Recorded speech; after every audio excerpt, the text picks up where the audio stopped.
কুমিল্লা, বাংলাদেশ থেকে বলছি। আচ্ছা, কুমিল্লা কুমিল্লা বাংলাদেশ থেকে। আমি বাহ, আমি অনার্স ফোর্থ ইয়ার পড়ছি ফিলোসফিতে। দারুণ। ফিলোসফি দর্শনে পড়ছেন, তাহলে তো আপনার সাথে অবশ্যই এই সাবজেক্টটা ওতপ্রোতভাবে জড়িত। যেহেতু আপনি ফিলোসফি নিয়ে পড়ছেন, আপনাকে বেদান্ত ফিলোসফি স্টাডি করতে হবে একটা সময়, ইন্ডিয়ান ফিলোসফি পড়তে হবে ওয়েস্টার্ন ফিলোসফির পাশাপাশি। তো সেক্ষেত্রে সংস্কৃত ভাষা শেখা এটা তো আমি মনে করি অপরিহার্য। আর আরো অনেক আগে শেখা উচিত ছিল এই বিষয়গুলো। সেই আচ্ছা, যাই জন্যই হোক। করা।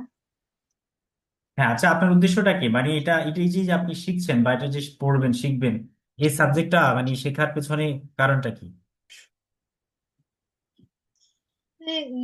আমাদের ধর্মের একটা, এটা অনেক বিরাট একটা অংশ, এটা সম্পর্কে জানা সর্বপ্রথম অনেক বেশি প্রয়োজন। এই আগ্রহ থেকেই আমি এই সংস্কৃত ভাষাটা শিখতে চাচ্ছি, কারণ এটাই মানে আমাদের যে ধর্মের একটা সৌন্দর্য, এটা না জানলে মনে হয় অসম্পূর্ণ সবকিছু, সেজন্য। হুম। আর আমার যে সন্তান হবে, ওর জন্য আমি এই জিনিসটা শিখে রাখতে চাচ্ছি। বাহ। তা আপনার যে মানে কি সে কি এসছে পৃথিবীতে না অনাগত? না না, এখনো উম, আসবে, মানে আছে, সে আসবে আর কি। আচ্ছা, আচ্ছা, 5 মাস হবে। বুঝতে পেরেছি, অনাগত। যাই হোক, তো অনাগত ভবিষ্যতের জন্য আপনি এখন থেকে প্রস্তুতি নিচ্ছেন, এই জন্য এটা ভালো। এটা আমি অবশ্যই আমি মনে করি একজন আদর্শ মা হিসেবে আমাদের সবারই এটা একটা প্রস্তুতি দরকার, একটা প্রিপারেশন দরকার। এবং চেষ্টা করবেন না পরিবারের সবাইকে নিয়ে মানে চর্চা করার জন্য এগুলো। ঠিক আছে? তাহলে আমাদের ভবিষ্যৎটাও সুন্দর হবে। এবং শুধু ধর্ম না, এখানে আমরা ধর্মটাকে একটু পরে আলোচনা করব। মেইন কথা হচ্ছে আমাদের সংস্কৃতি, আমাদের সংস্কৃতিটা কি। সংস্কৃতি হচ্ছে ভারতীয় উপমহাদেশের সংস্কৃতি। আর এই সংস্কৃতিতে দেবনাগরী ভাষা বা সংস্কৃত ভাষাটা অনেক প্রাচীনকাল থেকে আসছে।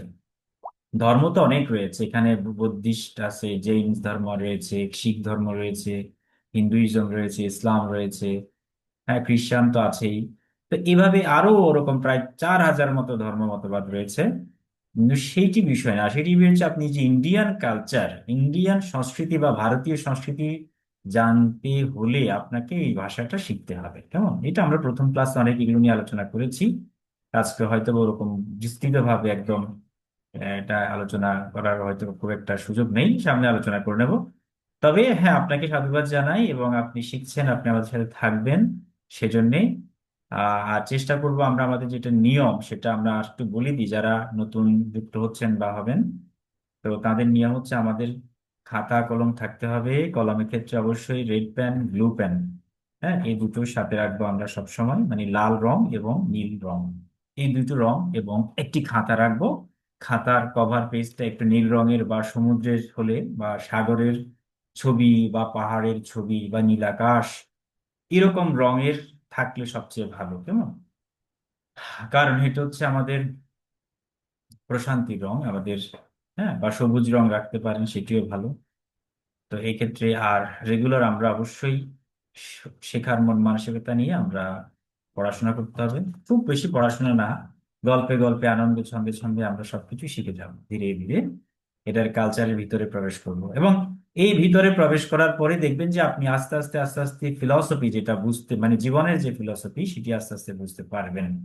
যেমন আমরা যদি আজ থেকে 1,000 বছর আগের যে মহাপণ্ডিত চাণক্য, সেই চাণক্যের যে যত রকমের শ্লোক রয়েছে সেই শ্লোকগুলো যদি আমরা একটু বুঝতে পারি, আমরা আমাদের ডিপ্লোম্যাটিক অনেক টেকনিক্স কৌশল আমরা শিখতে পারবো। এটা এখন বর্তমানে চলছে, চাণক্যের যে নীতি, চাণক্য কর্পোরেট চাণক্য নামে অনেকে এখন বের করেছেন গ্রন্থ। মানে কর্পোরেট জগতে অফিস যে পলিটিক্স রয়েছে, হ্যাঁ, যে এই কর্পোরেট জগতে কি কি চাণক্যের নীতি রয়েছে সেই নীতিগুলো এখন অনুবাদ করেছেন অনেকে সংস্কৃত থেকে। তো এখন এই অনুবাদ করতে গেলে, বুঝতে গেলে আপনাকে অবশ্যই সংস্কৃত শিখতে হবে। আবার আপনি যখন আপনি বিভিন্ন কাব্য সাহিত্য পড়বেন, কালিদাসের, হ্যাঁ, রঘুনাথ, বিভিন্ন রকমের বাণভট্টের, হ্যাঁ, তো এরকম নানান রকম তাদের অবশ্যই আপনাকে ভাষা শিখতে হবে। বেদ বেদান্ত আদি অন্যান্য যত শাস্ত্র রয়েছে, গীতা, সবকিছু বুঝতে গেলে শাস্ত্র পড়তে হবে। এই শাস্ত্র জানলে আপনি শুধু ইন্ডিয়া না, এই ভাষাটা আপনার ইয়েতে নেপালেও নেপালেও সেম দেবনাগরী, ওনাদের এই লিপিগুলো ওনারা ব্যবহার করেন। হিন্দি ভাষা বুঝতে পারছেন, উর্দু ভাষা বুঝতে পারছেন, অনেক কিছুই বুঝতে পারবেন। এই ভারতীয় উপমহাদেশে যত ভাষা রয়েছে তার সকল কিছুর মাদার ল্যাঙ্গুয়েজ হচ্ছে এই সংস্কৃত ভাষা। সুতরাং এই মাদার রুটকে আপনি জানলে অবশ্যই আপনি অনেক কিছুই জেনে যাবেন, ঠিক আছে, এবং সমৃদ্ধ হবেন। তো যাই হোক, সাধুবাদ জানাই আপনাকে, আপনি আমাদের সাথে থাকছেন। এবং আমি এখন শিশির রায়ের কাছে আসবো। শিশির রায়, আপনার পরিচয়টা দ্রুত একটু দিয়ে দিন। সকলকে নমস্কার। নমস্তে। আমার নাম হচ্ছে শিশির কুমার রায়। আমার বাড়ি দিনাজপুরে, আমি থাকি হচ্ছে ঢাকাতে। আর আমি লেখাপড়া করছি হচ্ছে ফিল্ম অ্যান্ড মিডিয়া নিয়ে, অনার্সে। Film and media. জি। আচ্ছা আচ্ছা, বেশ। ফিল্ম অ্যান্ড মিডিয়া কি ঢাকা বিশ্ববিদ্যালয়? না, স্টামফোর্ড ইউনিভার্সিটিতে। স্টামফোর্ডে পড়ছেন, আচ্ছা আচ্ছা, বেশ। আচ্ছা, আপনার এই বিষয়ের প্রতি আসার পেছনে উদ্দেশ্যটা কি, কারণটা কি?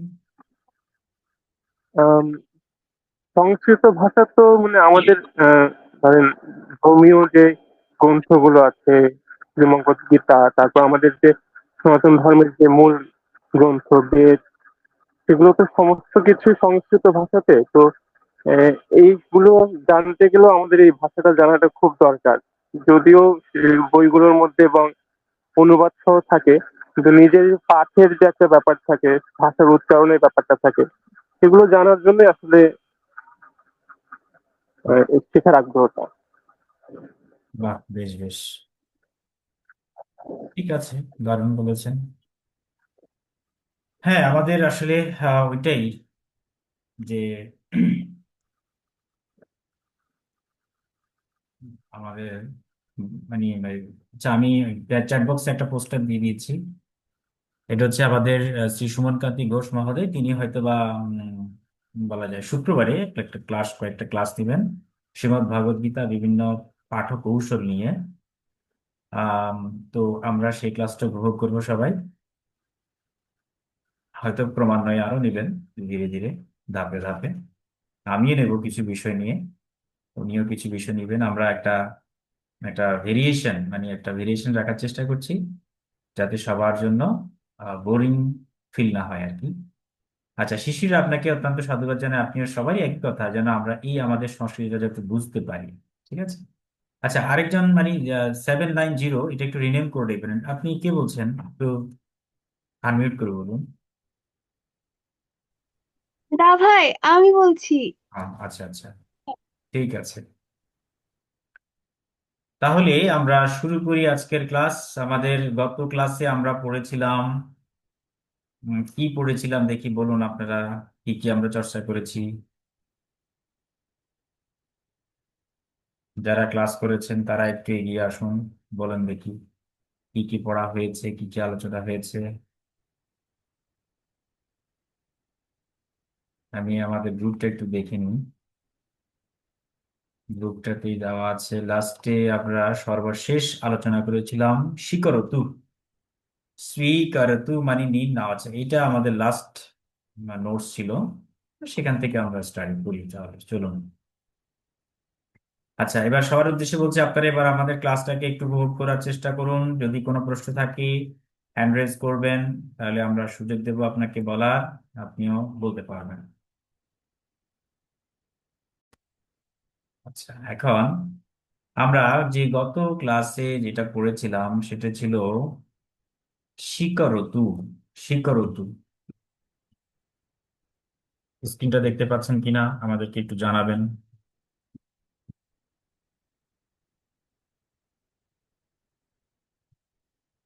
স্বীকরতু মানে কি?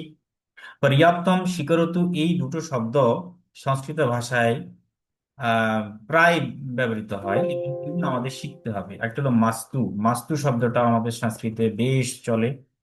পর্যাপ্তম, পর্যাপ্তম শব্দটাও কিন্তু বেশ চলবে, ঠিক আছে। এই তিনটা জিনিস দেখি, আপনারা তো পড়েছেন, এবার বলুন এই তিনটা জিনিসের অর্থ কি, এই তিনটা শব্দের অর্থ কি, কে বলতে পারবেন? দ্রুত বলতে হবে, দ্রুত বলতে হবে, আমাদের সময় কিন্তু এগিয়ে যাচ্ছে। দ্রুত না বললে তো এগোতে পারবো না।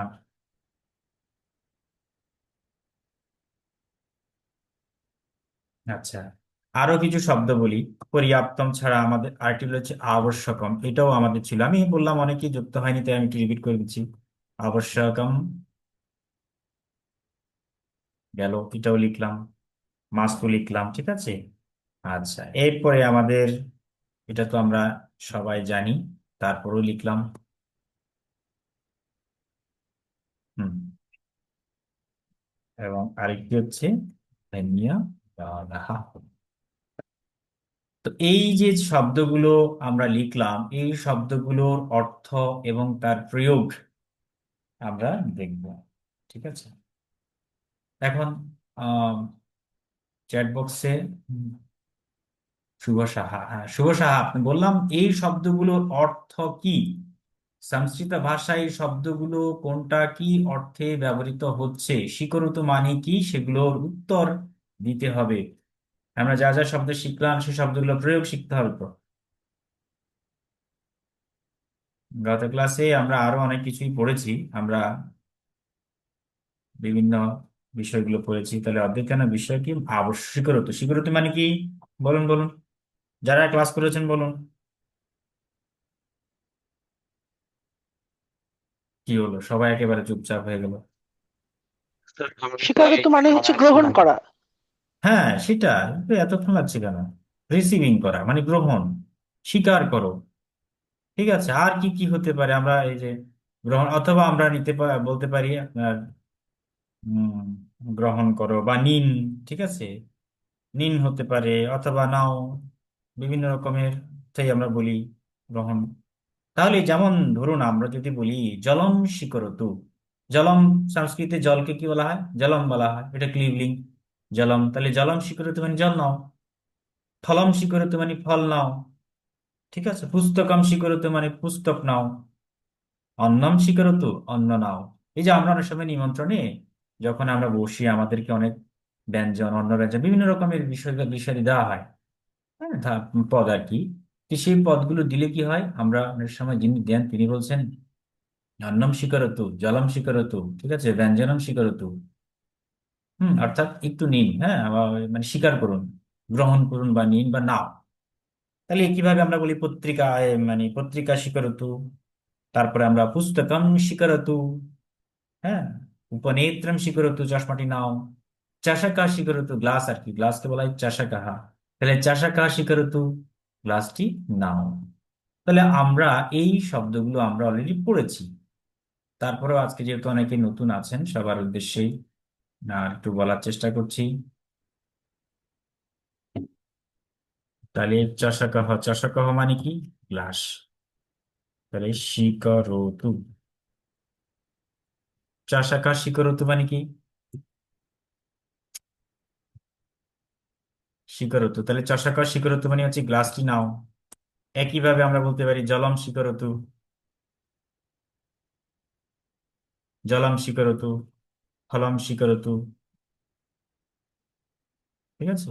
ফল নাও, জল নাও, ধন নাও, যা ইচ্ছা মন চায় বলবেন। সুতম, ধনম শিকরতু, ধন সুতম শিকরতু, অন্নম শিকরতু, পলান্নম শিকরতু, ঠিক আছে। পলান্নম, পলান্ন মানে কি, পলান্ন হচ্ছে আমরা জানি যে বর্তমানে যাকে আমরা বিরিয়ানি বা পোলাও বলে থাকি, যাকে পলান্ন, অন্ন ফল মিশ্রিত যে অন্ন তাকে বলা হয় পলান্ন।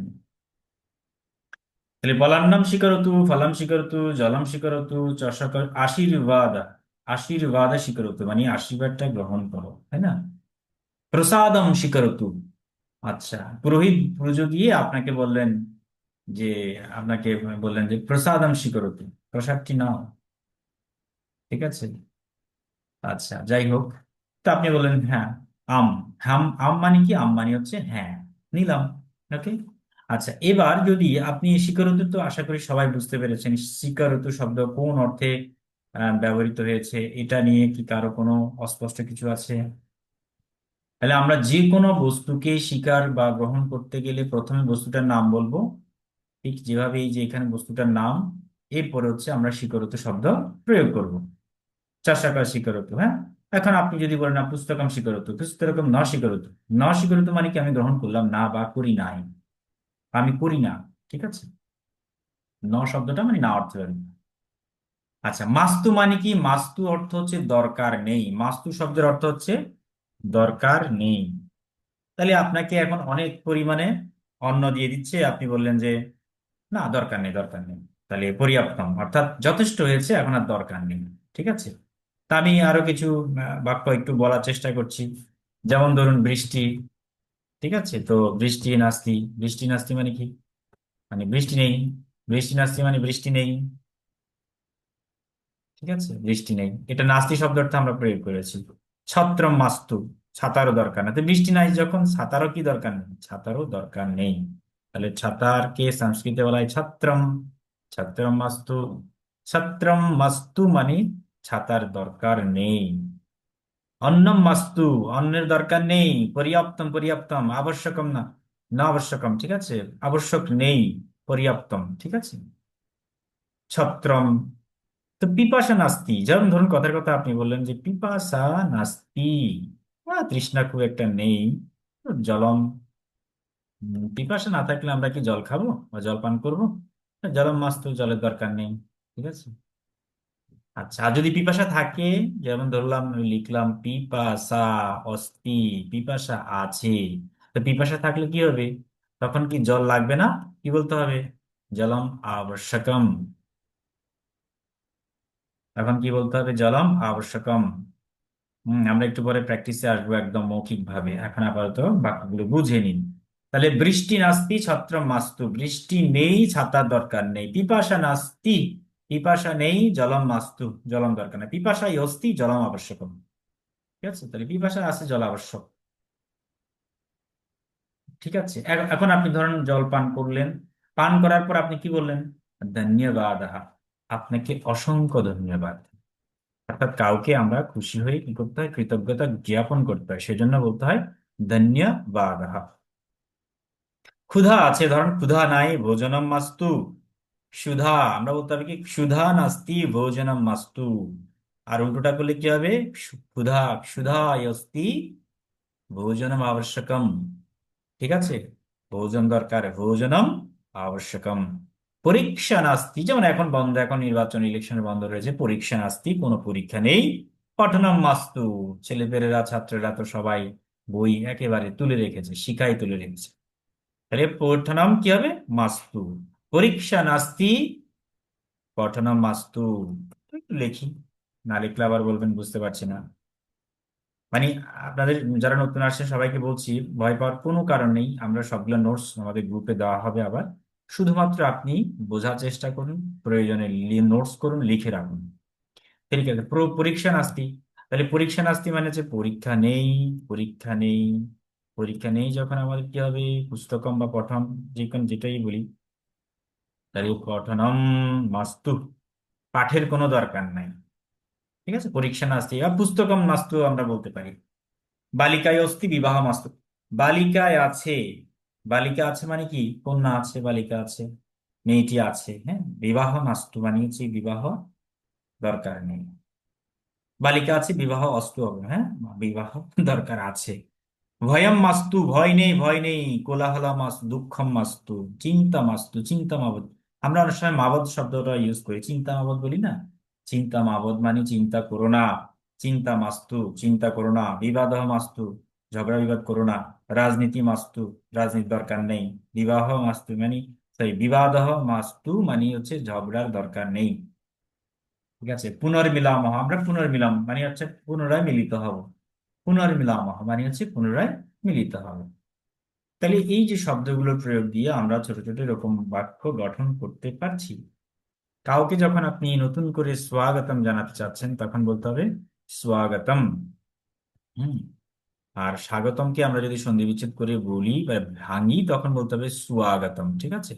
স্বাগতম মানে হচ্ছে আপনাকে স্বাগতম, ওকে। ধন্যবাদ, আবশ্যকম, পর্যাপ্তম। পর্যাপ্তম শব্দটা কখন ব্যবহার করা হয়? পর্যাপ্তম মানে হচ্ছে যথেষ্ট, পর্যাপ্তম শব্দের অর্থ হচ্ছে যথেষ্ট, যথেষ্ট, যথেষ্ট হয়েছে, ওকে, শেষ, অনেক কথা হলো। অনেক কিছু হলে এবার যথেষ্ট, পর্যাপ্তম। ঠিক আছে, তাহলে আমরা বলতে পারি যে বাক- বাক্য, যে অনেক ভাষা অনেক শব্দ প্রয়োগ হয়েছে, শব্দা পর্যাপ্তম, অনেক শব্দ হয়েছে, এবার আমরা শেষ করি। ঠিক আছে, তাহলে আমরা পর্যাপ্ত মানে কি যথেষ্ট, যেন ভোজনম পর্যাপ্তম, ভোজন অনেক হয়েছে আর খাবো না আর খাবো না, ঠিক আছে, আবশ্যকম ন আবশ্যকম বা অথবা অন্নম নাস্তু, দরকার নেই। ঠিক আছে, পর্যাপ্তম, ভোজনম পর্যাপ্তম। অনেক ক্রন্দনম পর্যাপ্তম, অনেক কান্নাকাটি করেছো, যথেষ্ট হয়েছে আর দরকার নেই, এটাকে কি বলতে হবে? ক্রন্দনম। আচ্ছা আমি একটু লিখি তাও, ক্রন্দনম, এই যে ক্রন্দনম, ক্রন্দনম পর্যাপ্তম, পর্যাপ্ত, উচ্চারণটা কি হবে? পর্যাপ্তম। এই দেখি আপনারা এখন দেখি উচ্চারণ করুন তো, এক একজন করে।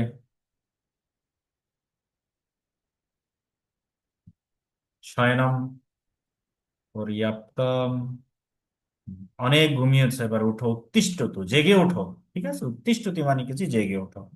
দুঃখম পর্যাপ্ত, দুঃখম পর্যাপ্তম।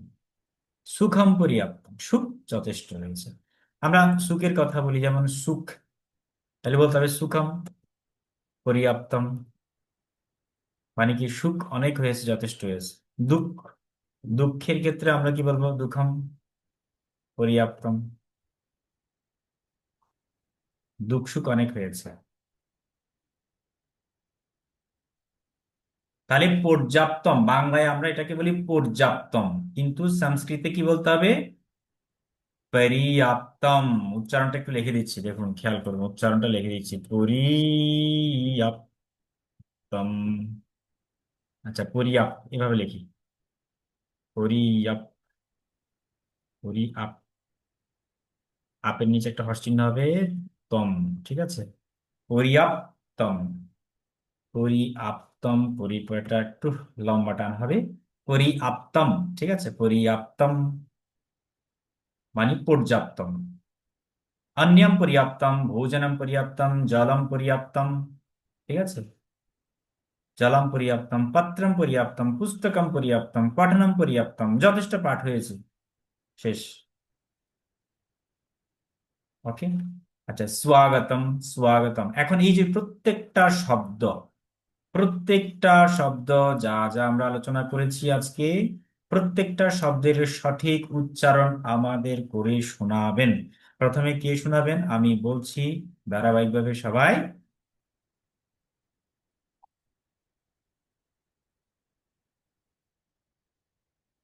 প্রথমে কে বলবেন? কে বলবেন? কিশোর, না, কিশোর, কিশোর বলুন তো প্রথমে, প্রত্যেকটা শব্দের উচ্চারণ করুন সঠিকভাবে।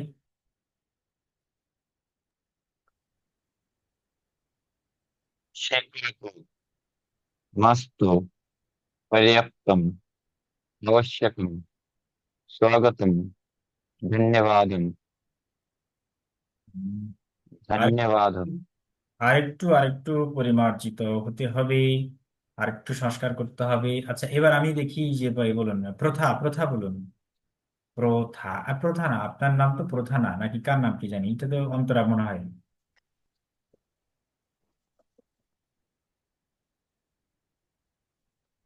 প্রথা বলুন। হ্যাঁ আমার আপনার নাম কি প্রথা নাকি? হ্যালো হ্যাঁ প্রথমে হচ্ছে সিকারহু মাস্তু হ্যাঁ আমার নাম প্রথা। প্রথা না, প্রথা, প্রথা, আচ্ছা আপনি এটা নিকনেম, আচ্ছা যাই হোক, ভবত্যা নাম হ্যালো কিম? ভবত্যা নাম কিম? উত্তরম বদতু। হ্যালো হ্যাঁ হ্যাঁ, শুনতে পাচ্ছেন? ভবত্যা পূর্ণ নাম কিম? হ্যাঁ এখন শুনতে পাচ্ছি। ভবত্যা পূর্ণ নাম কিম? উত্তরম বদতু। হ্যাঁ কোনটা বলবো? আপনাকে আমি প্রশ্ন করছি, ভবত্যা পূর্ণ নাম কোনটা কিম? বলবো? উত্তরম ভবতু।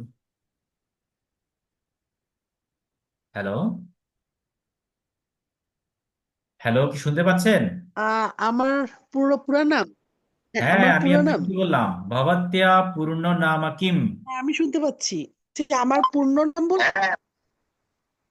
হ্যাঁ আপনি সংস্কৃতে উত্তর দিন। আমার পূর্ণ নাম হচ্ছে অন্তরা ভৌমিক। ওটাকে সংস্কৃতে উত্তর দিন। উত্তরম বদতু। সংস্কৃত। আমার কথা ভেঙে আসছে। কথা ভেঙে আছে। সংস্কৃতে না আমার পূর্ণ হ্যাঁ, হ্যাঁ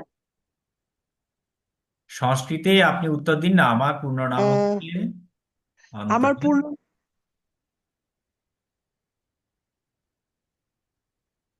হুম।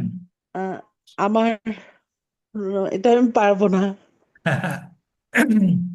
আহা, ভুলে গেছেন, চর্চার একবারই অভাব দেখা যাচ্ছে, একদমই অভাব দেখা যাচ্ছে। তাহলে কি বলতে হবে? আমি আপনাকে প্রশ্ন করলাম ভবত্যা পুরনো নাম কিম, তা আপনি উত্তর কি দিবেন? উত্তর দিতে হবে মম পুরনো নাম কি অন্তরা ভৌমিক। ঠিক আছে নাকি? বা প্রথা, অন্তরা ভৌমিক প্রথা, এই তো। না না, এইভাবে না শিখলে তো হবে না। আমরা একটু একটু চর্চা করতে হবে তো, কনভারসেশন না করলে হবে না। খালি পড়ে যাব, শব্দ হ্যাঁ লিখে যাব, মানে সম্ভাষণ করতে হবে। সম্ভাষণ করতে হবে। আচ্ছা হ্যাঁ যাই হোক, ইয়ে বলুন, আপনার এই যে শব্দগুলো বলুন, এই শব্দানি বলেন, এই শিকরতু মাস্তু এগুলো উচ্চারণ করে দেখান। তো पर्याप्तम् आवश्यकहं स्वागतं धन्यवादः। ধন্যবাদ। আচ্ছা, হয়েছে, অনেকটাই ভালো। আচ্ছা, পরে আরেকজন বলুন, এই প্রশান্ত বিশ্বাস বলুন, প্রশান্ত।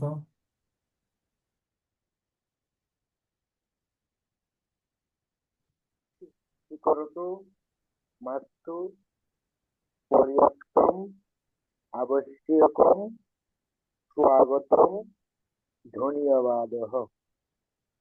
ধন্যবাদ, বহু সমীচীন উত্তরম। আচ্ছা, তামান্না ইসলাম বলুন, তামান্না।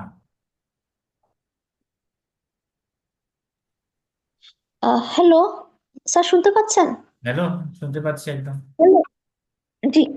আহ, হ্যাঁ। আহ, স্বীকরোতু মাস্তু পর্যাপ্তম আবশ্যকম স্বাগতম ধন্যবাদः। হ্যাঁ, বহু সমীচীন উত্তরম, উত্তমম উত্তমম।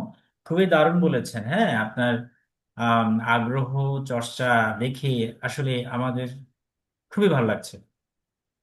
অতি উত্তম। আচ্ছা, যাই হোক, এবার বলুন দেখি আমাদের নতুনদের মধ্যে একজন সুলক্ষণা চন্দ্রা। সুলক্ষণা চন্দ্রা, আপনি বলুন। শিক্ষারতু মাস্তু পর্যাপ্তম আবশ্যকম স্বাগতম ধন্যবাদः। আচ্ছা আচ্ছা, ঠিক আছে, সাউন্ড একটু কম আসছে, যদিও মুখের কাছে নিয়ে বলবেন। আচ্ছা, আমি তারপরে শেষ করি। তাহলে শিকরতু মাস্তু, বিশেষ করে এইটা পর্যাপ্তম। পর্যাপ্তম, পর্যাপ্তম উচ্চারণ করতে হবে, পর্যাপ্তম। আর এটা উচ্চারণ করতে হবে আবশ্যকম। আবশ্যকম। ঠিক আছে। আবার বল হ্যাঁ, এটা উচ্চারণ হবে স্বাগতম। আর আবার ধন্যবাদ, ধন্যবাদ না কিন্তু ধন্যবাদ, ধন্যবাদ। ঠিক আছে। আচ্ছা, ঠিক আছে, আমরা মোটামুটি তাহলে এই টপিকটা আমরা ক্লোজ করি। এবার আমরা পরের টপিকে যাই। কোনো প্রশ্ন আছে?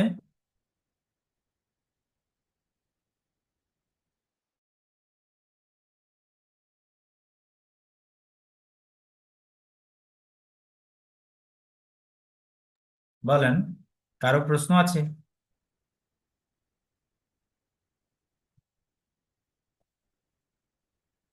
আচ্ছা, প্রশ্ন নেই। প্রশ্ন না থাকলে আমরা নেক্সট টপিকে যাই। সেটা হচ্ছে আজকে আমরা একটু ক্রিয়াপদ নিয়ে আলোচনা করব। ক্রিয়াপদের খুব বেসিক কিছু বিষয় আমরা আলোচনা করব আজকে। ক্রিয়াপদের ক্ষেত্রে বিশেষ করে আমরা বর্তমানকালে প্রথম পুরুষ আমরা আলোচনা করব। বর্তমানকালে, আচ্ছা, পুরুষ কয় প্রকার? আমরা পুরুষ, আমাদের ব্যাকরণে পুরুষ হচ্ছে 3 প্রকার, আমরা সবাই জানি। যেটাকে ইংলিশে বলে first person, second person, third person. তাহলে প্রথম পুরুষ, আচ্ছা, প্রথমে আমরা এটাকে বলি উত্তম পুরুষ। উত্তম পুরুষ। দ্বিতীয়কে আমরা বলি মধ্যম পুরুষ। আর শেষে যেটা, এটাকে আমরা বলি নাম পুরুষ। নাম পুরুষ বা প্রথম পুরুষ।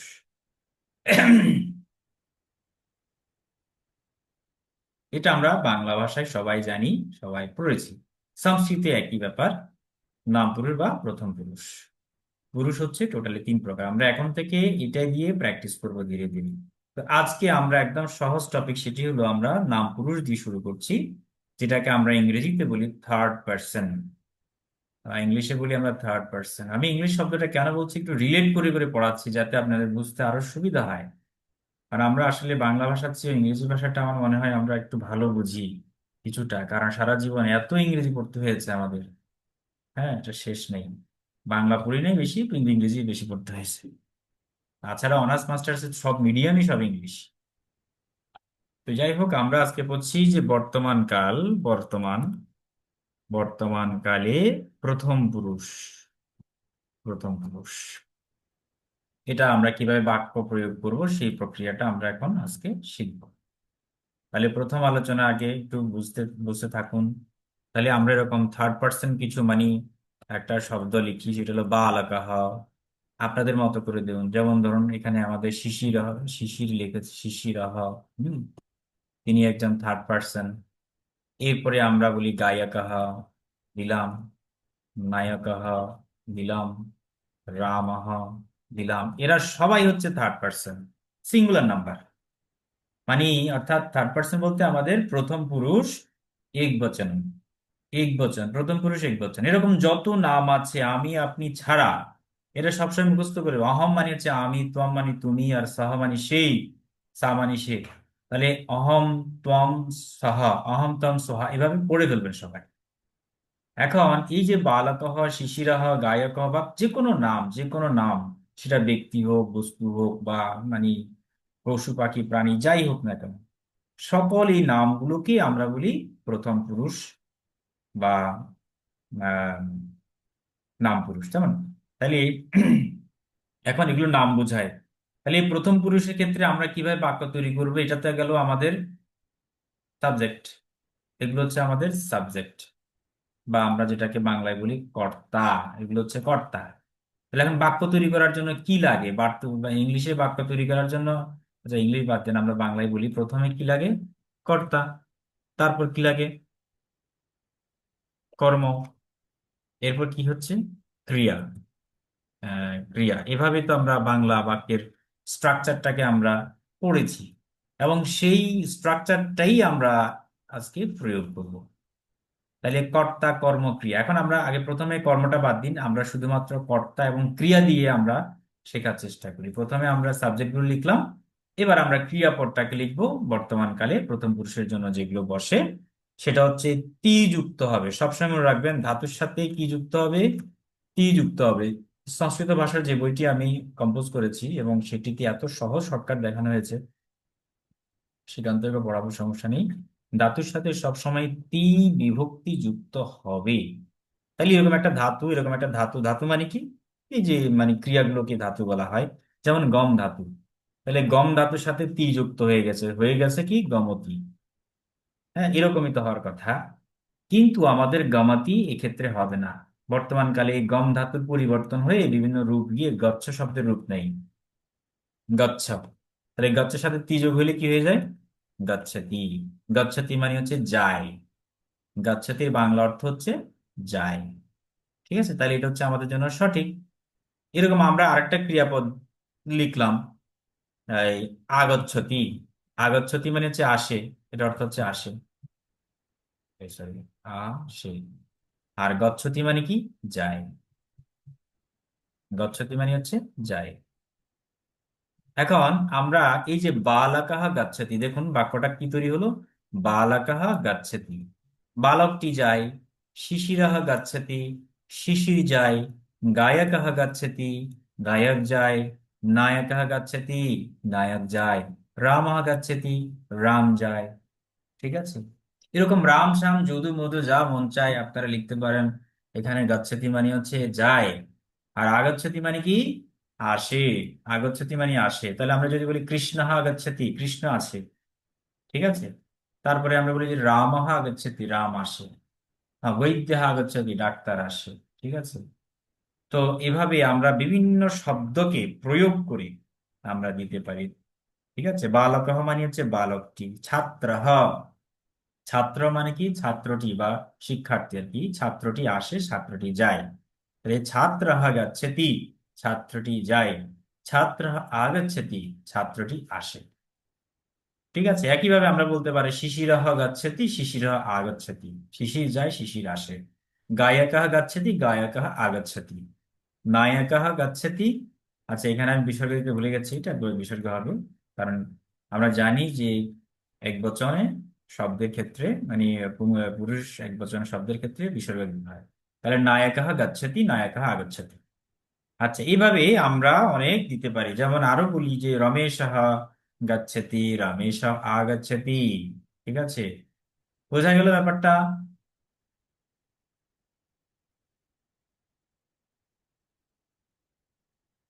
বোঝা গেছে? চুপচাপ সব। জি, বোঝা গেছে। আচ্ছা, আমরা আরেকটা আরেকটা ক্রিয়া বা ধাতু পাঠ করছি, হলো পট ধাতু। তাহলে এই পট ধাতুর সাথে যখন তি বিভক্তি যুক্ত হয়ে গেল পঠতি, তাই না? তাহলে পঠতি হয়ে গেল। পঠতি মানে কি? পাঠ করে। আমি আচ্ছা আরো কিছু ভার্ব লিখি প্র্যাকটিসের জন্য, আর কিছু লিখ লিখ ধাতু, লিখতি। তারপরে আমরা আরেকটা লিখি খাদতি। হম। তারপরে পশ্যতি লিখলাম। তারপরে আমরা পিবতি লিখলাম। হসতি লিখ হসতি। এবার আসুন প্র্যাকটিসের পালা। এবার অনেক প্র্যাকটিস হবে, এখন সবাই রেডি হন। খুবই নড়ে চড়ে বসুন সবাই। এবার আমি বাংলা বলছি, আপনি সংস্কৃত বলবেন আমাকে। ঠিক আছে? বলেন, মানুষটি যাচ্ছে বা লোকটি যাচ্ছে, কি হবে? কে বলবেন, কে বলবেন? লোকং গচ্ছতি। শিশির কে বলছেন? কিশোর বলছেন? হ্যাঁ হ্যাঁ। আচ্ছা, তাহলে কিশোর বলেন তো। মানুষটি যাচ্ছে, কি হবে বা যায়? মানব গচ্ছতি। মানবহ বলতে পারি, অথবা আমরা নরহ বলতে পারি। নরহ ধরলাম আমি, নরহ সহজ যেটা একদম সেটাই বলি, নরহ। নরহ মানে হচ্ছে মানুষটি বা লোকটি। হ্যাঁ, এখন এটার বাংলা কি হবে? এটার বাংলা হবে যায়, যে কথা, আবার যাচ্ছে একই রকমের রূপ হবে, যায় অথবা যাচ্ছে। তাহলে লোকটি যায় অথবা যাচ্ছে, কেমন? সেক্ষেত্রে বলতে হবে নরহ গচ্ছতি। আর যদি আসে কি হবে?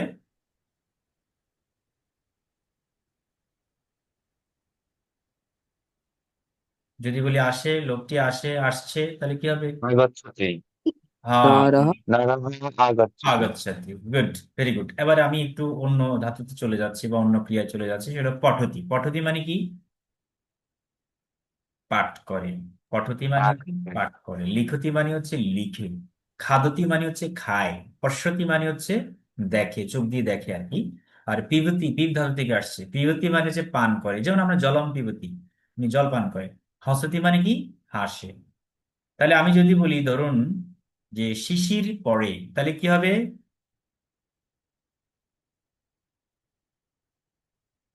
চর্চা করুন। শিশির হ্যাঁ, শিশির পড়ে। শিশির পঠতি। শিশির পাঠাতে। শিশির আহ বলতে হবে, বিসর্গ বলতে হবে, শিশির আহ পাঠতি। আচ্ছা, আমি এটাকে একটু এদিকে নিয়ে আসছি। এই এই ভার্ব বা এই ক্রিয়াগুলোর সাথে আমরা এই শব্দগুলো পড়ব। প্রথমে শব্দগুলো হচ্ছে শিশিরহ। তাহলে বলেন, শিশির পড়ে কি হবে? শিশিরহ পঠতি। শিশিরः পঠতি। আচ্ছা, শিশির লিখে কি হবে? শিশিরহ লিখতি। শিশির খায়? শিশিরহ খাদতি। শিশির দেখে?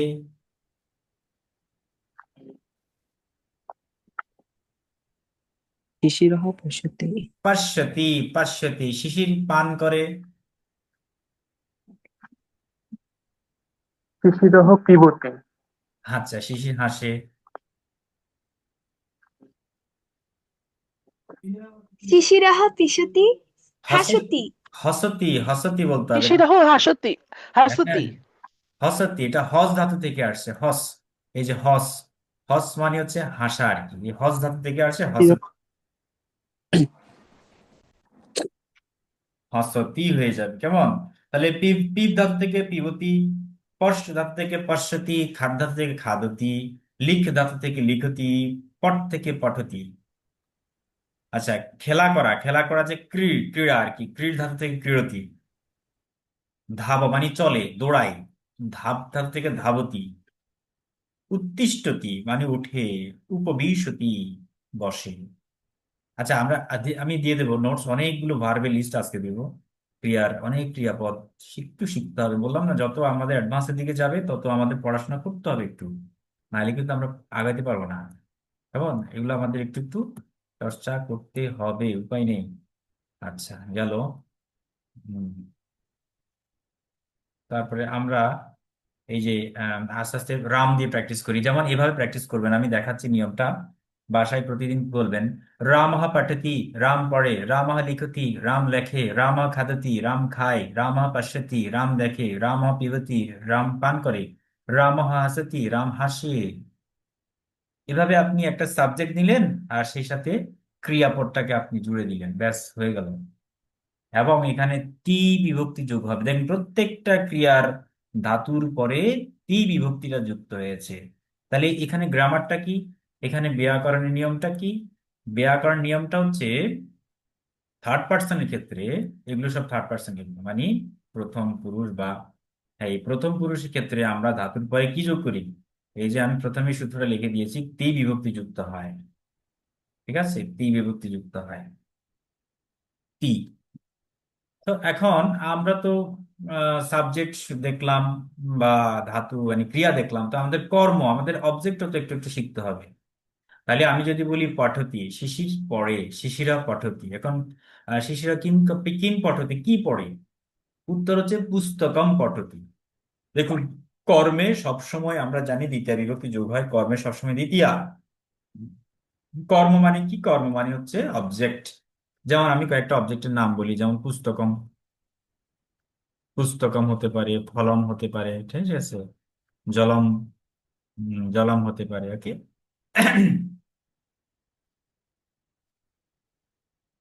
ঠিক আছে, তারপরে আমরা এই আরো বিভিন্ন রকমের শব্দ আমরা প্রয়োগ করতে পারি। ঠিক আছে, চিত্রম বা দৃশ্যম, বা চিত্রম বা দৃশ্যম, যেটা একটা দিলে হইলো। উম, দৃশ্যম, এগুলো সবই হচ্ছে কর্ম, কর্মে সবসময় ম যুক্ত হবে। পুস্তকম, ফলম, জলম, চিত্রম, দৃশ্যম, ঠিক আছে, মন্দিরম। আচ্ছা, এখন তো বলুন যে শিশির কি পড়ে? আমাদের প্রশ্নটা হচ্ছে, শিশির তো এখন তো এতক্ষণ বললেন যে শিশিরহ পঠতি, শিশির পড়ে। তাহলে এখন প্রশ্ন হচ্ছে শিশিরহ কিম পঠতি, সে কি পড়ে? উত্তর হচ্ছে শিশিরহ পুস্তকম পঠতি, শিশির শিরহ পুস্তকম পঠতি। একদম, বহু চমৎকার। তাহলে আমরা রামের ক্ষেত্রে বলতে পারি, কৃষ্ণ রাম যেই হোক, তাহলে রামহ লিখতি, ঠিক আছে, রাম কি লেখে? তো রাম রচনা, মানে আমরা এখানে লেখা বলতে আমরা যে কোনো বাক্যাম, কথার কথা ধরলাম শব্দ, বাক্যাম, ঠিক আছে। তাহলে রাম শব্দম লিখতি, রাম বাক্যম লিখতি, ঠিক আছে, রাম ভাষণম লিখতি, হ্যাঁ। তো রাম পদ্যম লিখতি, রাম গদ্যম লিখতি, রাম নাট্যম লিখতি, ঠিক আছে। এইভাবে আমরা বিভিন্ন শব্দকে আমরা কর্মে প্রয়োগ করতে পারি। আবার রাম খাদতি, তো খায়, কিম খাদতি, কি কি খায়? উত্তর হচ্ছে রামঃ ফলম খাদতি, রামঃ অন্নম, ফলম পঠতি। রামঃ অন্নম খাদতি, রাম ফলম খাদতি, ঠিক আছে। তো এইভাবে আপনারা উত্তর দেবেন। আচ্ছা, এখন পিপ্তি মানে কি? পিপ্তি মানে হচ্ছে পান করে। তো রামঃ কি পান করে? রামঃ জলম পিবতি। যদি বলি না রামঃ দুধ পান করে, তাহলে কি হবে? যে রাম দুধ পান করে, রামঃ দুগ্ধম পিবতি, রামঃ রসম পিবতি, রামঃ জলম পিবতি, রামঃ কারণম পিবতি। কারণম বুঝেন? কারণ কি? রাম বলা যাবে না। আচ্ছা, আমরা রাম না দিয়ে রাবণ বলি, কেমন? তাহলে সুন্দর হবে, রাবণ। রাবণঃ কারণম পিবতি। এটার অর্থ কি বলতে পারবো দেখি? রাম সুরা পান করে। হ্যাঁ, রাবণ সুরাপান করে, বা বাংলায় যেটাকে মদ পান সরি, করে। রাবণ সুরা পান করে। মধ্যমও বলা যায়, মধ্যমের একটা শব্দ হচ্ছে কারণম, বা মধ্যম। মধ্যম পিবতি, সুরাম পিবতি, ঠিক আছে। তো যাই হোক, এবং দীপ্তি মানে যে পান করা, পশ্যতি মানে কি দেখে, তাহলে আমরা বলি কৃষ্ণ কি দেখে? কৃষ্ণ দৃশ্যম পশ্যতি, দৃশ্যম মানে দৃশ্য, চিত্রম পশ্যতি ছবি দেখে, ঠিক আছে। এভাবে যে কোনো শব্দ প্রয়োগ করে আমরা অভ্যাস করব। হসতি, হসতি মানে কি হাসে, রাম হাসতি, রাম হাসে, শিশির হাসতি, রাবণ হাসতি, রাম হাসে। এখন কি হাসে, এটা তার উত্তর হয় না, ওটা তো আমরা এটাকে কর্ম ক্রিয়া বলবো না, এটাকে আমরা অকর্ম ক্রিয়া বলি। কর্মহীন যে ক্রিয়াগুলো অকর্ম ক্রিয়া। তো রাম ধাবতি, রাম দৌড়াই, ঠিক আছে। হ্যাঁ, আর চলতি মানে কি চলে, চলতি চল ধাতু থেকে আসছে, চলতি, রাম চলতি। রাম ধীরে ধীরে চলে, কৃষ্ণ ধীরে ধীরে চলে, বা রাম ধীরে ধীরে চলে, বা শিশির আস্তে আস্তে হাঁটে, কি বলবো? শিশিরা শনৈ শনৈ চলতি, শনৈ শনৈ মানে ধীরে ধীরে। আর আমরা করবো শনৈ শনৈ বিরতি, দেখুন। যেমন শনিদেব ধীরে চলেন, এই জন্য বলা হচ্ছে শনৈ, ওনার মন্ত্রী রয়েছে শনৈ শনৈশ্বরায়, ওম নমঃ শনৈশ্বরায় নমঃ। হুম। তাহলে দৃশ্যম চিত্রম মন্দিরম পশ্যতি, মন্দির দেখে, হ্যাঁ, মন্দিরম পশ্যতি, মন্দির দেখে। গ্রামম পশ্যতি, গ্রাম দেখে। নগরম পশ্যতি, নগর দেখে। यानम दर्शति, যান। রেল यानम দৃশ্যতি, অথবা পশ্যতি বলতে, দৃশ্যতি মানে দেখে, আর পশ্যতিও দেখে, একই কথা, চোখ দিয়ে দেখা, পশ্যতি। তো যাই হোক, এরকম আমরা শিশির রাম। আচ্ছা, এতক্ষণ তো আমরা পুরুষবাচক দেখলাম, তো একটু নারীবাচক দিয়ে প্র্যাকটিস করি। যেমন ধরুন কল্যাণী, ধরুন কথার কথা কল্যাণী দেখে, তাহলে কি হবে? কল্যাণী পশ্যতি। হ্যাঁ, কল্যাণী পশ্যতি, হয়ে গেল। তামান্না দেখে, তামান্না লিখে, আমরা তামান্না লিখি, কি হবে? তামান্না বিভূতি।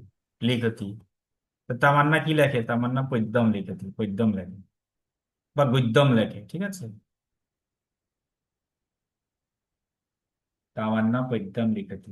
আচ্ছা, এখন তামান্না কল্যাণী এরকম বাদ দিয়ে আমি বলি সে লিখে, সে লিখে কি হবে তাহলে? তামান্নার জায়গায় আমি এখন লিখলাম সেই, গদ্য লিখে। দেখি কার কি আইডিয়া আছে, এগুলো পড়ানো হয়েছে কিন্তু।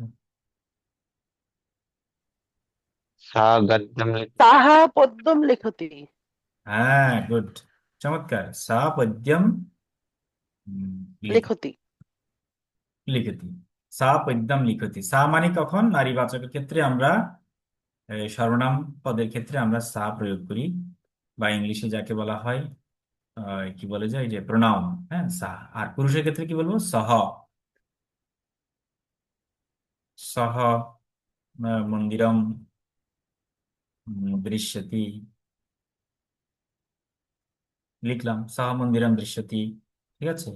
আচ্ছা, এই মন্দির, সা সহ তো দূরের কথা, আমি যদি কাছের ব্যক্তি বুঝাই, তখন কি হবে?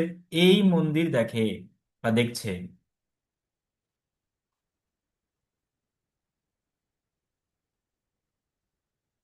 কি হলো? বলেন বলেন।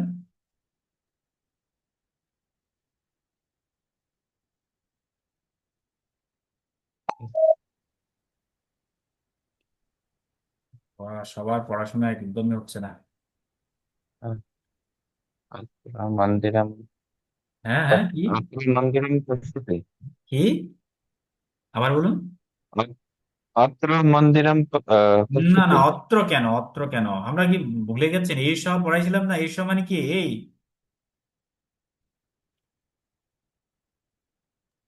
অবশ্যই। এই সহ অবশ্যই মন্দিরম হ্যাঁ। পশ্যতি। নারীদের ক্ষেত্রে কি বলছিলাম? এই সাহা, এই সব, এই সব। এই সহ মন্দিরম, এই ভুলে গেছেন সবগুলো, সব একজন শেষ। চর্চা নেই, চর্চা নেই, কিভাবে যে কি করবো, হুম। এখনো মাত্র শুরুই হয় নাই। সংস্কৃত ভাষা মাত্র প্রাথমিক পর্যায়ে আছে, একদম কিন্ডারগার্টেন।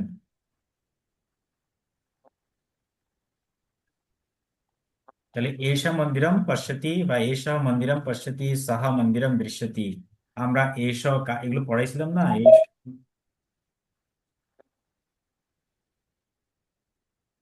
আচ্ছা, তাহলে আবার বলছি সাহা লিখতি বা সহ কি পত্রম লিখতি, ধরলাম পত্রিকা, পত্র মানে চিঠি আর কি। আমরা এইভাবেই লিখি, প্র্যাকটিস করি, আরো তাহলে মনে থাকতে সুবিধা হবে। একটা বাক্য লিখছি, দেখুন সবাই সর্বনাম পদে। সে আমাকে আমি প্রশ্ন করবো, জাস্ট আপনি শুধু উত্তর দেবেন, আমি লিখে নেব। ধরুন আমি কিছু জানি না, আপনারা জানেন, এষা তাহলে বলেন সে চিঠি লিখছে বা সে চিঠি লিখে কি হবে? सः लिखति তো কি লেখে বলেন? सः पत्रं पत्रं लिखति। হ্যাঁ, सः पत्रं लिखति তাহা পাত্রম লিখতি হয়েছে। এটা গেল পুরুষ, কেমন? এটা পুংলিঙ্গে সে। আচ্ছা, স্ত্রীলিঙ্গে কি হবে?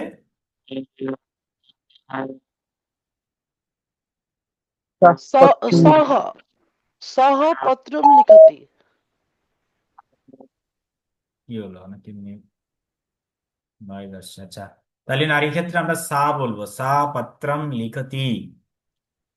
सः पत्रं लिखति আচ্ছা, যদি বলি পুরুষের ক্ষেত্রে এই ব্যক্তি বা এই চিঠি লিখে কি হবে?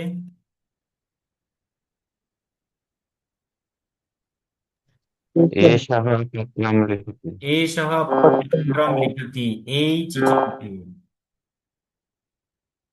এখানে কার জানি কি মাইক্রোফোনের সমস্যা, একটু মেটালিক সাউন্ড আসছে, কি বলবো? এই সহ পত্রম লিখতি। হ্যাঁ, আচ্ছা গেল। এখন আমরা স্ত্রীলিঙ্গে একে বুঝাবো, তাহলে বলতে হবে এষা পত্রম লিখতি, হয়ে গেল। আচ্ছা, কে চিঠি লিখে? কে কে পুরুষের ক্ষেত্রে কি বলবো?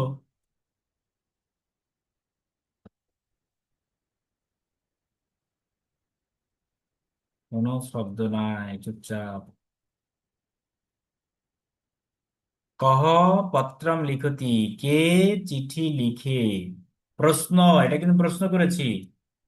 প্রশ্ন হবে কহ পত্রম লিখতি, কে চিঠি লিখে? উত্তর হচ্ছে রামঃ পত্রম লিখতি, রাম চিঠি লিখে।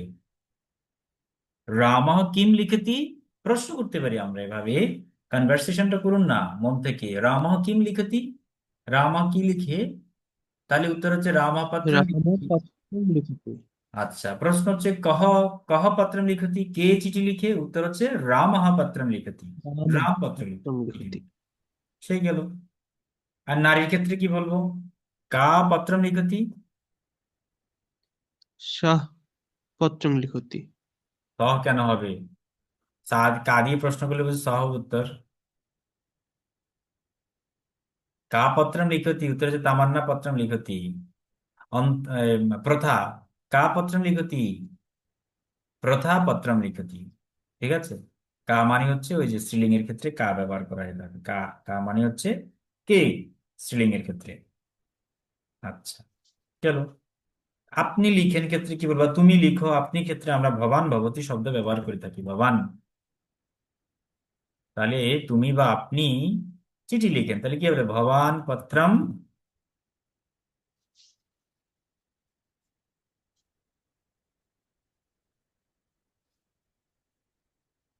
আপনি লিখেন, ঠিক আছে। তাহলে কি হবে? আপনি লিখেন ক্ষেত্রে কি হবে? ভবান পত্রম লিখতি, অথবা ভবতী পত্রম লিখো, স্ত্রীলিঙ্গের ক্ষেত্রে নাকি। এই হচ্ছে আমরা মোটামুটি সর্বনাম পদের বিভিন্ন ব্যবহারগুলো পড়েছি। ঠিক আছে, এখন এখানে আমরা লিখতি, আমরা ভবানের জন্য লিখতি বা ভবতীর জন্য লিখতি দিয়েছি, ঠিক আছে। কিন্তু অনুজ্ঞা অর্থে আবার অনেক সময় তু বিভক্তি যুক্ত হয়, সেটা আমরা পরে বলবো। যেমন বদতু, তুমি বলো, বদতু। হ্যাঁ, এই যে কাউকে অনুজ্ঞা করছি, তু যোগ হচ্ছে, বদতু, লিখতু, হসতু, তুমি বলো, কাঁদো, হাসো, খেলো, লিখো, তখন সেক্ষেত্রে আমরা তু যোগ করব। এখন আপাতত যেহেতু তিনি লেখেন, তিনি পড়েন, সেক্ষেত্রে আমরা লিখতি দেব, বা তিনি, আপনি লিখেন, ঠিক আছে। হ্যাঁ, পুংলিঙ্গের ক্ষেত্রে ভবান পত্রম লিখতি, আর নারীদের ক্ষেত্রে ভবতী পত্রম লিখতি। এই হয়ে গেল। তাহলে আমরা কি জানলাম? সাবজেক্ট জানলাম, অবজেক্ট জানলাম, ভার্বও শিখলাম থার্ড পার্সনের জন্য। হ্যাঁ, আজকের এই আলোচনা কি বোঝা গেল? বোঝা যদি না হয়ে থাকে আমাকে জানাবেন। আজকে আমি অনেকগুলো ক্রিয়াপদের একটা লিস্ট দেবো। আর আমরা এখন প্রতিদিন আমি শব্দ দিব প্রচুর। হ্যাঁ, প্রচুর শব্দগুলো মুখস্থ করতে হবে, নাহলে কিন্তু হবে না, শিখতে পারবেন না তো। মানে কিছুটা তো করতে হবে। আচ্ছা, এবার বলুন আজকের ক্লাস মানে কি কি বুঝলেন না বুঝলেন বা কেমন হলো?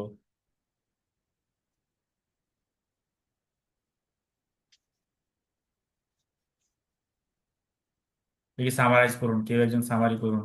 কে করবেন সামারি? আমরা কি বলে নাই এখনো? আমার না বলেছে সিলেকশন, ইয়ে বলুন। শিশির রয়, হ্যাঁ শিশির রয়, আপনি বলুন তো। আপনাকে নিয়ে তো অনেক আলাদা, আমরা অনেক প্র্যাকটিস করেছি এখানে, আপনার নাম ব্যবহার করেছি। তো আপনি একটু সামারাইজ করুন, সারাংশ সারমর্ম। উম, সারাংশ বলতে আজকের ক্লাসগুলো তো মানে নতুন হিসেবেও মানে বুঝতে পারলাম ক্রিয়াপদের এই শব্দগুলোকে। প্রথম প্রথম পুরুষ যেহেতু আমরা শিখলাম, নাম যেগুলো মানে সমস্ত নামই হচ্ছে প্রথম পুরুষ হিসেবে ব্যবহৃত হয়। তো হ্যাঁ, না, প্রথম পুরুষের ক্ষেত্রে ধাতুর সাথে তি যুক্ত হয়, চমৎকার। সেটাও জানলাম। আহ, আমার আরেকটা প্রশ্ন ছিল, মানে এটার সাথে সংযুক্ত কিনা আমি জানি না। ফলের সাথে ম যুক্ত করতেছি, কিন্তু জলের সাথে অনেশ্বর লিখছি। জলের সাথে মটা কেন আসছে না সেটা। হ্যাঁ আচ্ছা, এই যে এটা হচ্ছে টাইপিং মিস্টেক আর কি। তবে এটা একটা সূত্র আছে। আ- এটা সূত্রটা হচ্ছে, আমাদের যারা আগে আছেন ওরা হয়তো জানবেন, সেটা হচ্ছে স্বরবর্ণ এবং ব্যঞ্জন বর্ণের একটা প্রয়োগ আছে। যখন আমরা আম, স্বরবর্ণের আগে অনুস্বার থাকলে সেটি সবসময় ম উচ্চারিত হয়। আর যদি ব্যঞ্জন বর্ণ থাকে তাহলে সবসময়, যেমন ধরেন বনম, বনম বনম আগচ্ছতি। হ্যাঁ, বনম আগচ্ছতি, এটা যেহেতু আ হচ্ছে একটা স্বরধ্বনি, স্বরবর্ণ, সুতরাং তার সাথে ম হবে। হ্যাঁ, আর আমরা যখন গচ্ছতি লিখতেছি তখন কিন্তু বনম গচ্ছতি হয়ে যাবে, কারণ ওখানে গটা হচ্ছে কি, এই যে গ শব্দটা মানে পরবর্তী শব্দ, এটা হচ্ছে কনসোনেন্ট বা ব্যঞ্জন বর্ণ। তাহলে ব্যঞ্জন ধ্বনি হওয়ার কারণে অনুস্বার হয়। আর যখন স্বরধ্বনি হয় তখন ম উচ্চারিত হয় বা ম লিখতে হয় বানানের ক্ষেত্রে। এটা হচ্ছে বানানের নিয়ম। ঠিক আছে, এটা আমরা অলরেডি আগেই নোটস দেওয়া হয়েছে, তারপরে একটু বুঝিয়ে দিচ্ছি। এটা আগে প্রশ্ন করছেন, কিন্তু এটা হচ্ছে লেখার নিয়ম, বাট উচ্চারণের সময় সকল ক্ষেত্রে আমরা ম উচ্চারণ করি। সকল ক্ষেত্রে আমরা ম উচ্চারণ করবো, লেখার সময় আমরা একটু গ্রামাটিক্যাল মাথায় রেখে লিখলেই হয়। ঠিক আছে, এখানে জলম আমি অনুসার ঠিক আছে। লিখেছি, এটা হলো এই টাইপিং এর ইয়ের কারণে, বাট এটা অনুসারেও দেওয়া যাবে, ম হয়। এটা ডিপেন্ড করবে পরবর্তী শব্দ যেটি আসতেছে ওই শব্দের উপর। যেমন এখানে খেয়াল করুন, আমরা এই যে আমরা পত্রম শব্দের সবগুলা কিন্তু আমরা অনুসার অনুসার লিখেছি। কেন লিখেছি বলেন দেখি এবার?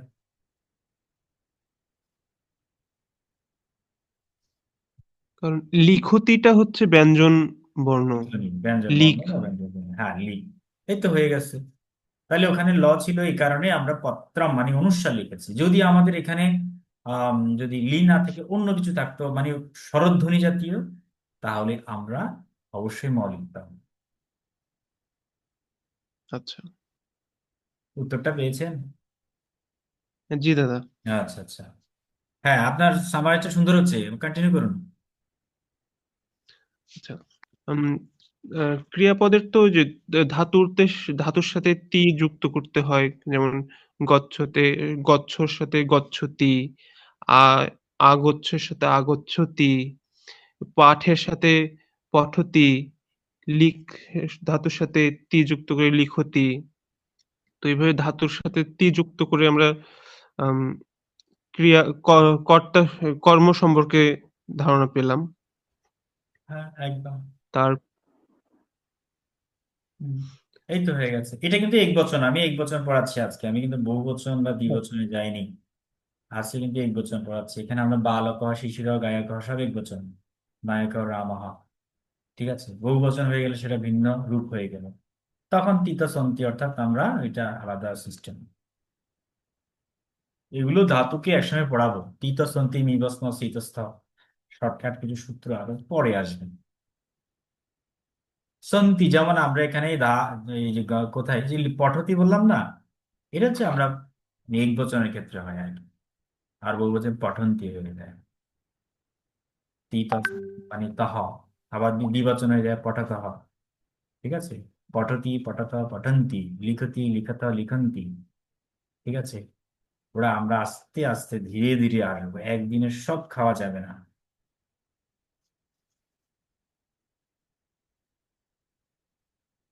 ওকে, দেখ। জি।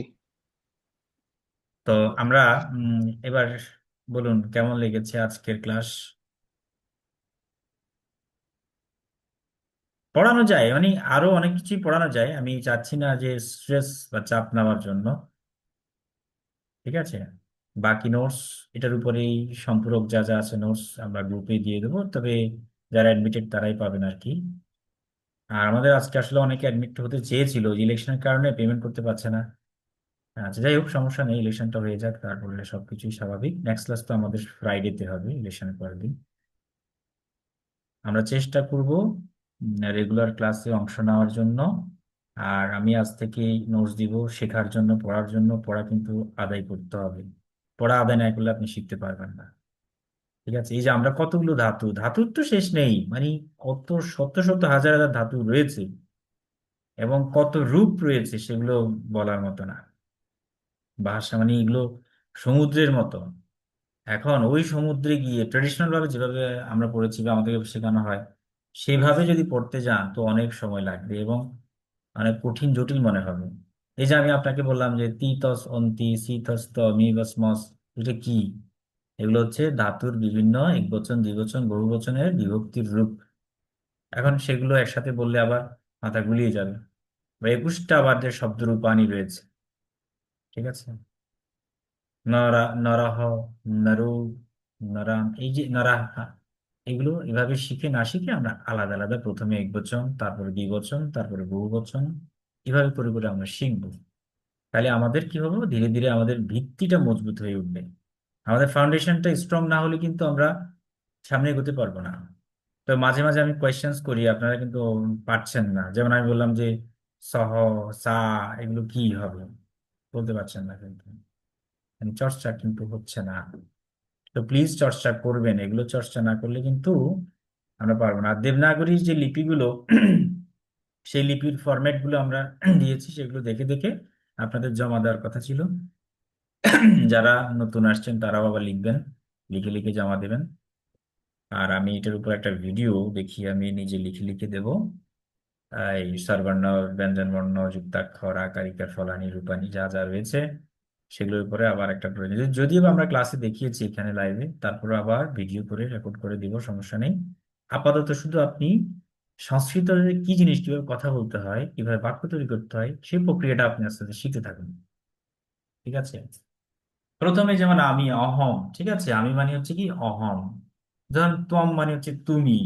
আর আমার দূরে বা এখানে নেই যারা, যেমন আপনারা এখানে, আপনাদের ক্ষেত্রে হচ্ছে যারা থার্ড পার্সন, এরা হচ্ছে সহ।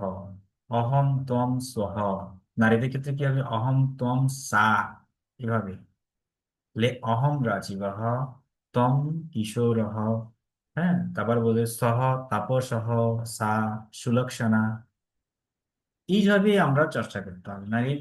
আমরা স্পোকেন শিখবো কিন্তু, আমরা যেমন গ্রামার শিখছি, যেমন শব্দ শিখছি, রিটেন এবং স্পোকেন দুটোই আমরা শিখবো। যেমন আমি আজকে উনি চলে গেছেন, মানে প্রথাকে চলে গেছেন, আচ্ছা ওনাকে বললাম যে ভবত্যাহা পূর্ণ নাম কিম, আপনার পূর্ণ নাম কি? তাহলে উনি যদি বলতেন যে মম পূর্ণ নামঃ অন্তরা ভৌমিক, আমার কাছে তখন খুব ভালো লাগতো যে না, উনি সংস্কৃত উত্তরটা দিয়েছেন, একদম সিম্পল। তারপর আমরা যে যেমন ভাবতী কুত্র বাসতি, আপনি কোথায় বসবাস করছেন? তাহলে উনি বলবেন কি যে অহম বাংলাদেশে বাসামি, অথবা অহম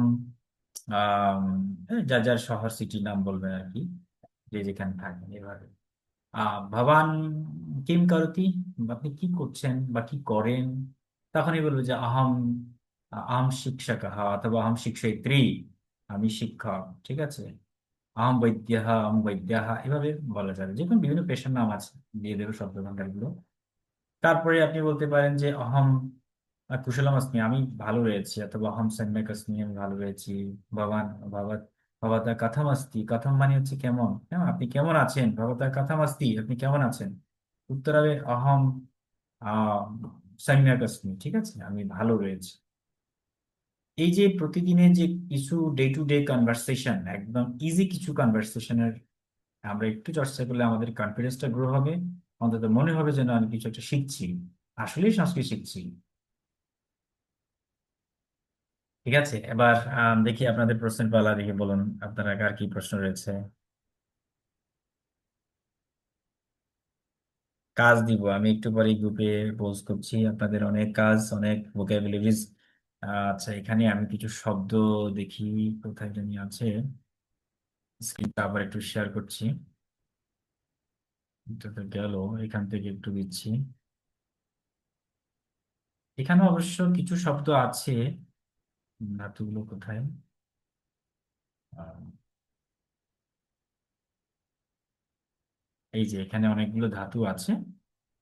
Then এই ধাতুগুলো আমরা এখান থেকে আমরা চাইলে পড়তে পারি।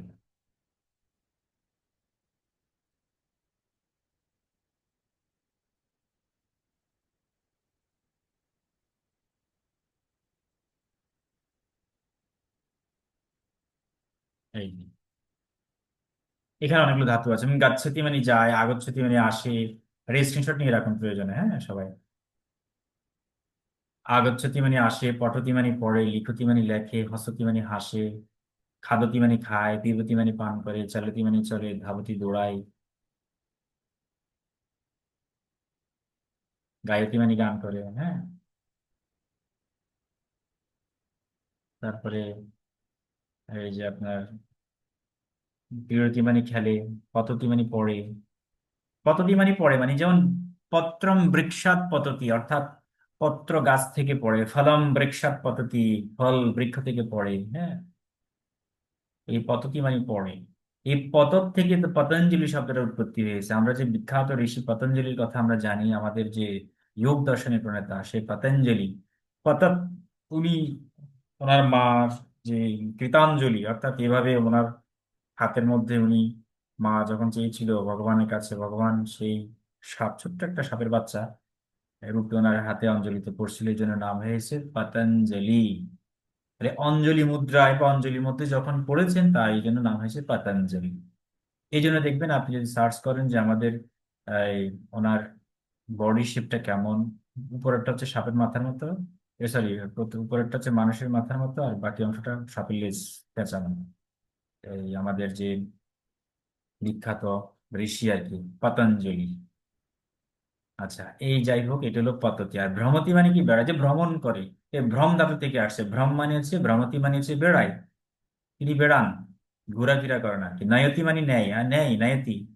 আনয়তি মানে হচ্ছে আনে, আনয়তি মানে আনে। কি আনে, যেমন পুস্তকম আনয়তি, সাহা পুস্তকম আনয়তি, সে পুস্তক আনে। অথবা সাহা পুস্তকম নয়তি, সে পুস্তক নেই। আচ্ছা, ক্ষিপতি, ক্ষিপতি মানে ছোড়ে, যেমন ধরুন গোলকম ক্ষিপতি, গোলক ছোড়ে, ঠিক আছে, বলা আর কি। করতি মানে করে, করতি, করতি, আমরা এরকম দেখবেন গীতার মধ্যে যে কোনো শাস্ত্রে করতির প্রচুর ব্যবহার রয়েছে। কিম কারোতি, কি করেন,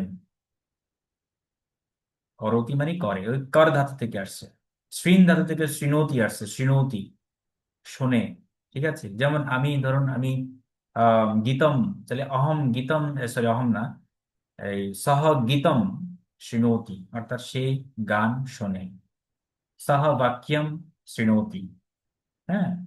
সহ মন্ত্রম, সহ মন্ত্রম শৃণোতি, ঠিক আছে। এভাবে বাক্য তৈরি করতে পারেন। স্বপ্নতি মানে কি, স্বপ্নতি মানে হচ্ছে পারে বা সক্ষম, এটা আপনার সক্ষমতা বোঝাচ্ছে যেন স্বপ্নতি, ঠিক আছে। প্রাপ্নতি মানে পায়।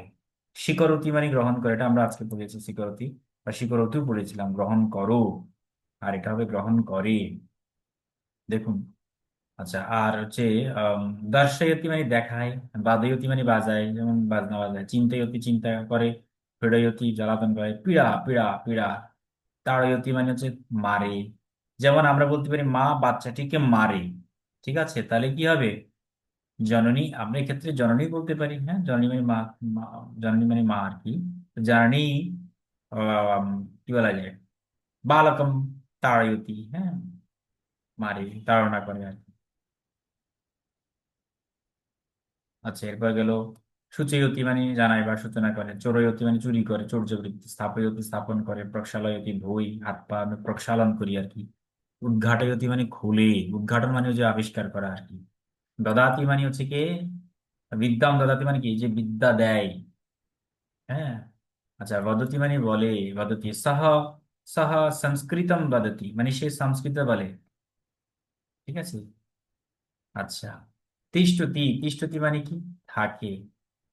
যেমন ওই যে আমরা ওই শ্লোকটা আবার বলি, হৃদ্দেশে অর্জুন তিষ্ঠতি, গীতায় ভগবান বলছে, যে ভগবান উবাচা, ঠিক আছে, গীতে ভগবান উবাচা কি বলছে সেই, ঈশ্বরঃ, ঈশ্বরঃ সর্ব, সর্বম, আমরা জানি ঈশ্বর কিন্তু সব জায়গায় রয়েছেন, সেই জন্য বলছে যে সর্বভূতে কি ঈশ্বরঃ,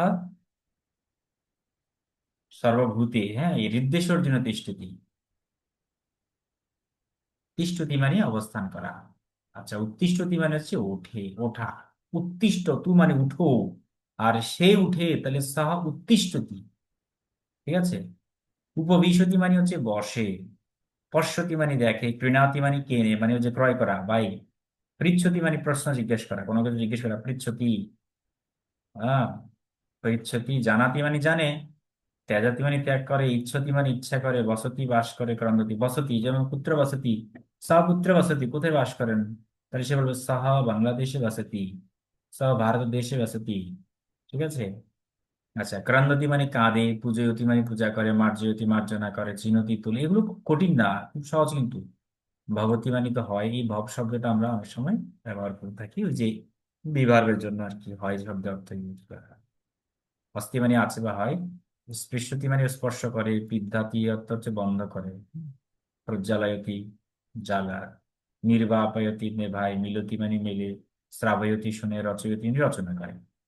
এই হচ্ছে আমাদের মোটামুটি আগামী ক্লাসের, আমি আর বেশি দেবো না, আপাতত এগুলোই দিই, সেটা হচ্ছে এই ক্রিয়া। এই ক্রিয়াগুলো থার্ড পার্সনের জন্য আপনারা পড়ে নেবেন, মুখস্থ করে ফেলবেন, ঠিক আছে। এবং এই ক্রিয়াগুলো অবশ্যই সকলেরই, এগুলো তো একেবারে হাই ফ্রিকোয়েন্সি, মানে এগুলো বেশি ইউজ হয়, বেশি ব্যবহৃত হয়, ঠিক আছে। আরো আছে অনেক, শেষ নাই, তো সেগুলো আস্তে আস্তে দেবো, আপাতত এগুলো আপনি শিখেন, তাহলে দেখবেন আপনার শ্রীমদ্ ভগবদ গীতার অনেক শ্লোকের অর্থ আপনি সহজেই অনুধাবন করতে পারবেন, মানে আর বুঝতে পারবেন, ঠিক আছে। এগুলো হচ্ছে আমাদের ট্রেডিশনাল লৌকিক সংস্কৃতির শব্দ। বৈদিক সংস্কৃতির আরো শব্দ আরো কঠিন, যেগুলো আমাদের ওই যে আমাদের এটার জন্য ইয়ে করতে হয়, নিরুক্তম করতে হয় শব্দের অর্থ জানার জন্য, বা আমাদের যে অমরকোষ রয়েছে, আমাদের শব্দকল্প দ্রুম রয়েছে, নানান রকমের অভিধান রয়েছে, সেগুলো আমাদের পড়তে হয়, আরো রয়েছে বিভিন্ন রকমের ইয়ে রয়েছে। যাই হোক, তাহলে এই শব্দগুলো আমি দিয়ে দেবো গ্রুপে, এগুলো আপনারা পড়তে হবে, মুখস্থ করতে হবে, প্রয়োজনে আপনি বাক্য তৈরি করেন, এক একটা ধাতু দিয়ে আপনি থার্ড পার্সন দিয়ে বাক্য তৈরি করে আমাদেরকে পাঠাবেন গ্রুপে। তো লিখতে লিখতে আপনি অবচেতনে শিখে যাবেন, কেমন। তো এই হচ্ছে কথা। তো এখন বলুন, আর কার কি প্রশ্ন আছে।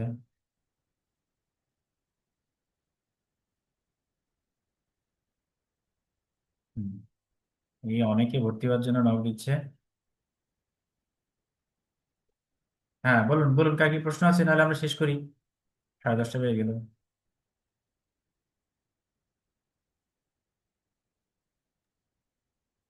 আলাদা প্রশ্ন তো নাই। আজকের ক্লাসটি কেমন লেগেছে এটা বলুন। আজকের ক্লাসটা অনেক ভালো লাগছে, নতুন নতুন অনেক কিছু শিখতে পারলাম। আমরা কিন্তু শব্দ থেকে ধীরে ধীরে বাক্যে আসছি, এরপর ধীরে ধীরে গ্রামারে যাব, কনভারসেশন শুরু হবে হ্যাঁ, আজকে। এইটাই ভালো লাগছে। আজকে দেখলাম এই কনস্ট্রাকশন বা এখন তো সেন্টেন্স মানে কনস্ট্রাকশন। একদম সহজেই পারবেন এখন, মানে এই বাক্য তৈরি করা। আর এটা তো থার্ড পার্সনের জন্য, আমরা আস্তে আস্তে সেকেন্ড পার্সন ফার্স্ট পার্সনে আসবো। দেখা যায় এর সাথে তো বাংলার অনেক মিল আছে। হ্যাঁ, বাংলার সাথে অনেক মিল আছে। অনেক অনেক মানে প্রায় সবই মিল আছে। সমস্যা বেশি কিছু আছে, বাংলা একটু কম আছে এর থেকে। হ্যাঁ, ঠিক আছে, ভালো থাকুন, সুস্থ থাকুন, শুভরাত্রি। আমরা এখানে শেষ করি। ओम सर्वे भवन्तु सुखिनः, सर्वे सन्तु निरामया, सर्वे भद्राणि पश्यन्तु, मा कश्चित् दुःखभाग् भवेत्। ॐ सहना भवतु, सहनौ भुनक्तु, सह वीर्यं करवावहै, तेजस्विनावधीतमस्तु मा विद्विषावहै। ओम शांति शांति शांति। कल्याणम भवतु, शुभरात्रि, সকলের কল্যাণ হোক, মঙ্গলম ভবতু। দেখা হচ্ছে, পুনর্মিলামহ আগামী ক্লাসে। আমরা শুক্রবার আমরা আমাদের ক্লাস করব। এবং আপনারা একটু ইয়ে করুন, আপনাদের আশেপাশে যারা একটু ইন্টারেস্টেড আগ্রহী আছে সবাইকে একটু যুক্ত করার চেষ্টা করুন, হ্যাঁ। আর আমাদের নোটস, বই পুস্তক সবই তৈরি হয়েছে, সবকিছুই আমরা সময় অনুযায়ী আপনাদেরকে শিখিয়ে দেব।